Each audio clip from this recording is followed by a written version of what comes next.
Have you ever wondered if heaven is real, if we will see our loved ones in heaven, if our bodies will be made whole in heaven? Joining me now is Sheila Walsh, Bible teacher, Grammy nominee, beloved television host, and best-selling author of the new book, The Hope of Heaven, How the Promise of Eternity Changes Everything. Welcome back to 100 Huntley Street, Sheila. I love being here.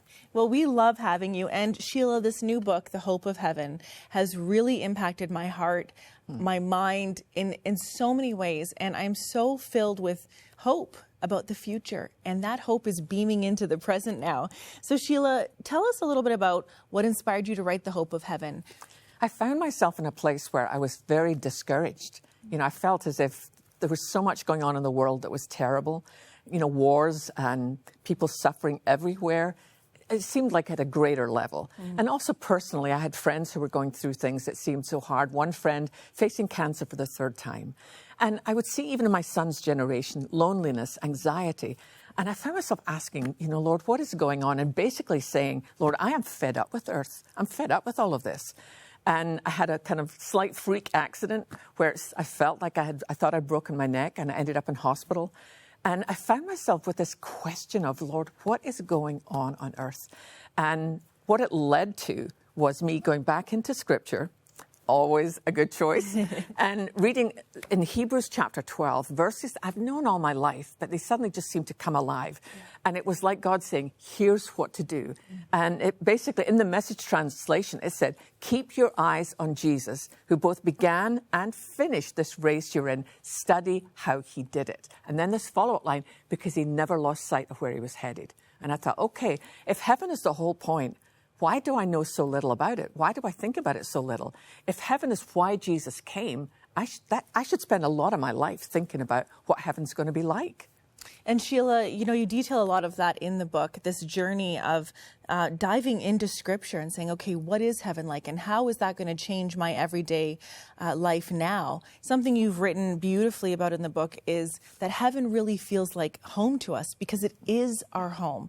And that's what we need to stay focused on. It's a home where we belong, where everything makes sense. Tell us a little bit more about the picture of heaven that we see in the Bible from Genesis to Revelation. I think one of the things we know is that when a believer dies, they are immediately in the presence of the Lord. They're in paradise, or the third heaven. You know, first heaven is when you walk out and see the birds. Second heaven, the stars. Third heaven is where Jesus is right now. So any believer who dies is immediately with Jesus. And I think that one of the greatest things is knowing that all disappointment is gone, all suffering is gone, all of that stuff. And I have learned, honestly, Lara, to embrace that ache now. I used to try and cover it up. You know, if you're having a bad day and you think, oh, this is awful, you try and anesthetize the pain. I don't anymore. I've now embraced that as sacred space because I think what it tells me is, Sheila, you're homesick. You're not home yet. And I believe when we finally see Jesus, for the first time in our lives, we'll say, home, and understand the weight of it for the first time. Oh, Sheila, that speaks to my heart so deeply. Heaven as home. And heaven is this glorious place that exists. Tell us a bit more about heaven, what our bodies will be like, what we will be doing there. Yeah, we'll not be sitting around on a harp. You know, we'll just be, we will have assignments for Christ. We'll rule and reign with him. Our bodies will be in perfect condition, the way that we'll never have to look in the mirror and think, it's like I now have a bunion. I'm like, Lord, how did I get a bunion? There will be no bunions in heaven. Our bodies will be perfect. But more than that, it will be the presence of Jesus that changes everything. And we will know our loved ones who have followed Jesus. We will know the saints who have gone before us. Tell us a little bit more about the biblical picture of us being reunited with those who have gone before us. I think it'll just be an amazing thing. I'll get to see, my dad died by suicide when he was 34. He had a massive brain injury. I can't wait to see my dad again. And my mom, she passed a few years ago. She'll be there. We'll know one another, but we'll all be the way we were supposed to be. Somebody said to me, I'm not sure I want to see my dad. He had some massive injuries before he died, and he was quite violent. He won't be like that anymore. Every single one of us will be the way that God always intended us to be. No more disappointment, no more pain, just pure, unadulterated joy. And so many theologians and those who study the Bible say, and you point this out in your book, they say that our bodies will be in peak physical form, the exact age where we would be strongest and those things that are our dreams and our gifts would come to full realization. I think of people like my mom. She had to leave school at 15. She wanted to go on and study and become a teacher, but her dad had Alzheimer's, and so she left school. All those things, those little dreams and those little seeds of creativity in us, I think in heaven will finally be realized.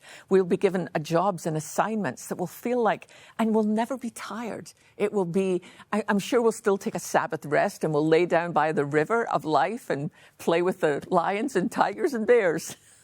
Well, you know, Sheila, it's incredible because in the book, you draw on the book of Revelations in the Bible, the book of Revelation, where heaven is just depicted in the most beautiful way. Golden streets, golden cities, beautiful gems. I mean, it's actually beyond our imagination. But for that person watching right now saying, yes, there's a longing for home in my heart where I belong and I am at peace and I am loved and everything that is wrong is made right. What would you say to them? I would say, first of all, the most important thing is, do you actually know Jesus personally? And I'm not talking about religion. We don't need religion. I'm talking about having a relationship with the God who created you and who loves you. And honestly, wherever you are right now, wherever you're watching this, you can make that choice right now. It's a very simple thing. Here's what I did when I was 11 years old. I prayed a very simple prayer like this. And if you want, you could pray it with me. Why not? It could be the best day in your life. You simply pray a simple prayer like, Jesus, I believe that you are the Son of God. I believe that you died. I believe that you rose again. And I want to be a Christian. I know I'm a sinner, and I ask you to forgive me for my sin and give me a new hope and a new life. And when you pray that simple prayer, your name is written in the Lamb's Book of Life, and you will spend eternity. And if you've fallen away from your faith, come home. It's not too late. God still loves you. His love for you is perfect. That's the patience and the grace and the mercy of God just blow me away. Oh, me too, Sheila. And I know heaven is celebrating as those who are journeying with us right now, making a commitment to Jesus, and those who are coming back home. Yeah. And we're all going to be celebrating in heaven together. Thank you, Sheila, for being with us today. Love it. Well, Sheila's new book, The Hope of Heaven, How the Promise of Eternity Changes Everything, has changed my heart and my understanding of the future in such a dynamic way that I'm finding today is different. Well, if you want to get your copy of this book, call 1-800-265-3100.